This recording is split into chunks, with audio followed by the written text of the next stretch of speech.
देखिए बच्चों, आप लोगों को कोशिका के बारे में बताया जा रहा था, ठीक है। और कोशिका में उपस्थित कोशिकांगों के बारे में अब बात शुरू की जा रही थी, ठीक है। तो उसमें आप लोगों को पिछले वीडियो में बहुत सारी बातें बताई गई थी, ठीक है। उसमें आपने पहला उसमें कैरेक्टर जो कोशिकांग था उसके बारे में आपने पढ़ा, जिसके बारे में जैसे प्लाज्मा मेम्ब्रेन के बारे में, ठीक है। प्लाज्मा मेम्ब्रेन के संदर्भ में दिए गए मॉडल्स के बारे में आप लोगों ने पढ़ा, और उसमें उस मॉडल के अंतर्गत कितने वैज्ञानिकों ने अपनी बातों को कहा। तो जे डेविड रॉबर्टसन के बारे में पढ़ा, यूनिक मेम्ब्रेन मॉडल दिया उन्होंने। फिर उसके बाद फ्लूइड मोज़ेक मॉडल पढ़ा, जिसको एजी सिंगर जी निकोलसन ने दिया, ठीक है। तो इस तरीके से आप दोनों मॉडल पढ़ चुके और उनके प्लाज्मा मेम्ब्रेन के कार्य के बारे में आपने पढ़ा, ठीक है। और बाकायदा उसका चित्र सहित उसका वर्णन किया गया। तो इस सारी चीजों के बारे में आप लोगों ने पढ़ लिया, ठीक है। अब दूसरा आपका कोशिकांग है लवक, ठीक है। साधारण सी बात है कि लवक जो कोशिकांग है, ठीक है, ये जो है बच्चों आप लोग 9th में भी पढ़े होंगे और 11th में थोड़ा विस्तृत है, 9th में भी कम है, लेकिन वो सारी चीजें एक ही जैसी हैं क्योंकि उसमें कोई अंतर नहीं होता। तो आप ध्यान देंगे इसमें कि किस तरीके से इसमें बात कही गई है। देखिए लवक क्या है, लवक प्लास्टिक शब्द का जो प्रयोग किया गया, प्लास्टिक जिसको हम हिंदी में लवक कहते हैं, उसका सर्वप्रथम प्रयोग जो है 1865 ईस्वी में हेकल नामक साइंटिस्ट ने किया था। किसने किया था? हेकल नामक साइंटिस्ट ने किया था। कह रहा है कि ये जीव द्रव्य के बने गोल और चपटे आकार के होते हैं, ठीक है, जो प्रायः पौधों में पाए जाते हैं। इसमें सिर्फ और सिर्फ पौधों में पाए जाएंगे, क्योंकि लवक जो है आपने अंतर में लिखा था प्लांट और एनिमल सेल के लिए कि जो है जो क्लोरोप्लास्ट होते हैं वो कहाँ होते हैं, प्लास्टिक वो पाए जाते हैं, पौधों में पाए जाते हैं, जंतुओं में नहीं पाए जाते। इसकी बात आपने उसमें देखी थी, ठीक है। तो यहाँ पर लवक जो है साधारण सी बात है कि पौधों के अंदर पाए जाएंगे, पौधों में ही पाए जाएंगे। किसमें नहीं पाए जाएंगे इसकी भी बात आप लोगों ने लिखा था, ये कहाँ नहीं पाए जाते हैं? ब्लू ग्रीन एल्गी, नीले हरे शैवाल और जीवाणु या बैक्टीरिया में। यानी हम कह सकते हैं कि ये किसका एग्जाम्पल है? प्रोकैरियोटिक सेल का एग्जाम्पल है, ठीक है। तो प्रोकैरियोटिक सेल में ब्लू ग्रीन एल्गी, नीले हरे शैवाल और जीवाणु दोनों आते हैं, ठीक है। तो ये इसमें इसके अंदर ये उपस्थित नहीं होते हैं। कह रहा है कि कोशिका द्रव्य में ये जो प्लास्टिड होते हैं कोशिका द्रव्य में पाए जाते हैं। आप जानते हैं कि दो भाग होते हैं, एक न्यूक्लियस का न्यूक्लियोप्लाज्म, ठीक है, केंद्रक द्रव्य, और एक कोशा द्रव्य। तो कोशा द्रव्य के अंदर ही ये प्लास्टिड क्या होते हैं, जगह जगह बिखरे हुए पाए जाते हैं, ठीक है। अब इसके बाद बच्चों पढ़ेंगे हम लौकों का वर्गीकरण। मतलब कि लौकों का वर्गीकरण किस तरीके से किया गया, ध्यान देंगे। लौकों का वर्गीकरण माने प्लास्टिड का क्लासिफिकेशन, क्लासिफिकेशन ऑफ प्लास्टिड्स। तो अब इसमें बात आई कि लवक को कितने वर्गों में बांटा गया, ठीक है। तो इसमें जो बांटने का मुख्य आधार था वो क्या था कि कौन सा कलर वाला होता है, कौन सा सफेद होता है, कौन हरे कलर का होता है, इसी के आधार पर इसको बांटा गया था, ठीक है। चूंकि लवक के बारे में हम पढ़ रहे हैं तो लवक का वर्गीकरण 3 तरीके से किया गया, यानी 3 भागों में इसको वर्गीकृत किया गया। पहला था, ठीक है, तो रंगीन लवक जिसको हम कहते हैं रंगहीन अथवा अवर्णी लवक, ठीक है। पहला इसका पार्ट हो गया। दूसरा पार्ट हो गया आपका रंगीन अथवा वर्णी लवक, और तीसरा पार्ट है हरित लवक या हरित लवक, कड़क भी कहा जाता है उसको, ठीक है। तो 3 पार्ट हो गए। यहाँ पर 2 चीजों के बारे में हमने बताया कि आज के इस वीडियो में हम 2 बातों के बारे में वर्णन करेंगे, 2 पार्ट में। पहला रंगहीन अथवा अवर्णी लवक और दूसरा रंगीन अथवा वर्णी लवक के बारे में, ठीक है। अब ध्यान देंगे कि रंगहीन अथवा अवर्णी लवक क्या होता है। तो ये पहले देखेंगे कि जो लवक होते हैं आवश्यकता अनुसार आपस में एक दूसरे में परिवर्तित होते रहते हैं। जैसे उदाहरण स्वरूप आप समझ लेंगे कि जैसे जो भूमिगत तने हैं, ठीक है, तो जैसे आलू को आप देख लीजिए, आलू का जब पूरा पार्ट जो होता है कि क्या है, जमीन के अंदर रहता है तो वो व्हाइट कलर का होता है। तो उस समय उसके अंदर जो लवक पूछा जाएगा कि कौन सा लवक पाया जा रहा है, तो उसको कहेंगे इसके अंदर जो लवक है वो क्या है, ल्यूकोप्लास्ट है, अवर्णीय लवक, क्योंकि ये रंगहीन होता है।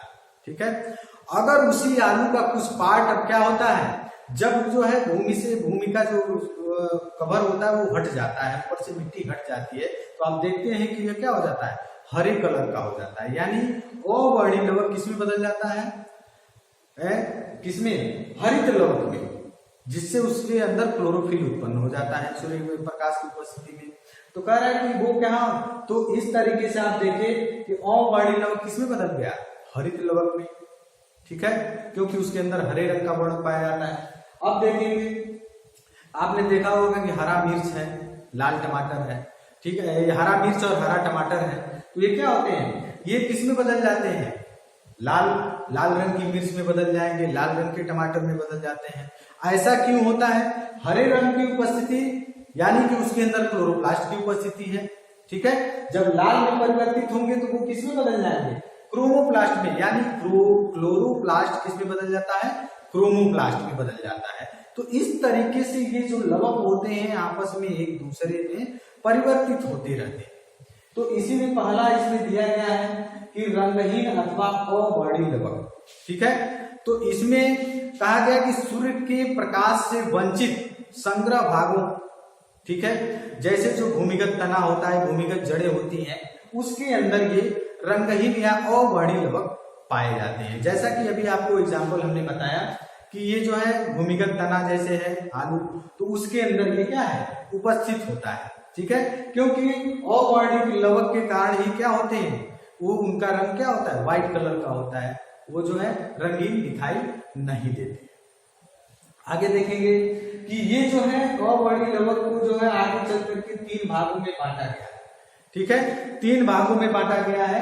पहला है एमाइलोप्लास्ट। ठीक है, एमाइलोप्लास्ट यानी ये किसका संग्रह करते हैं, मंड लवक, इनको दूसरे शब्दों में इसको मंड लवक भी कहा जाता है। और ये संग्रह करते हैं स्टार्च का, यानी स्टार्च जो क्या है, एक प्रकार का कार्बोहाइड्रेट है।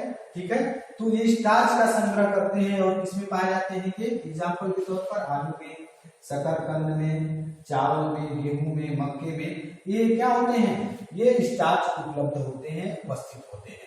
तो इस प्रकार की जो लवक को कहा जाता है, ल्यूकोप्लास्ट को एमाइलोप्लास्ट। ठीक है, अब देखिए दूसरा है इलायोप्लास्ट। इलायोप्लास्ट क्या है, कि इलायोप्लास्ट उसे कहते हैं जो क्या करता है, फैट का संग्रह करता है। फैट मतलब होता है वसा।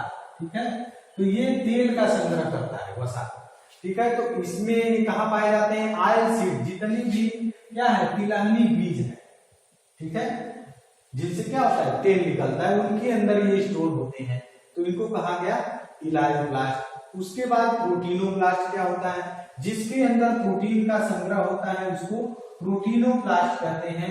ये जितने भी सीड होते हैं उसके अंदर ये क्या होते हैं, उपस्थित होते हैं, यानी कि प्रोटीन उसके अंदर उपस्थित होता है। तो इस प्रकार बच्चों हमने ये 3 प्रकार के रंगहीन अथवा अवर्णीय लवक के बारे में जाना। हमने पहला हो गया एमाइलोप्लास्ट, ठीक है, जिसके अंदर स्टार्च जो है संग्रह करने के कारण इसको एमाइलोप्लास्ट कहा जाता है। दूसरा हो गया इलायोप्लास्ट, इसके अंदर फैट का संग्रह होता है, इसलिए इलायोप्लास्ट कहा जाता है। तीसरा हो गया प्रोटीनोप्लास्ट, जो क्या करता है, प्रोटीन का संग्रह करता है, इसलिए इसको प्रोटीनोप्लास्ट कहा जाता है। ठीक है, अब आते हैं हम रंगहीन अथवा वर्णीय लवक के ऊपर, रंगीन अथवा वर्णीय लवक के ऊपर। ठीक है, तो इसके बारे में हम जानते हैं। तो कह रहा है कि रंगीन अथवा वर्णीय लवक क्या होते हैं।